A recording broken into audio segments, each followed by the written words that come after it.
সান ভিডিওগ্রো YouTube চ্যানেলের পক্ষ থেকে সবাইকে জানাই শুভেচ্ছা ও অভিনন্দন। আজ আমরা নতুন একটি ভিডিও নিয়ে আপনাদের সামনে হাজির হয়েছি। কৃষিতে একটি লাভজনক পেশা যদি সেটা পরিকল্পিতভাবে করা যায়। আজ আমরা পুষ্করণী পাড়ে শশা করছি।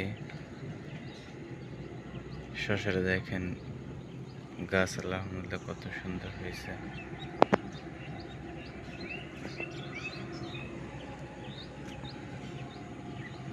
প্রত্যেকটা গাছ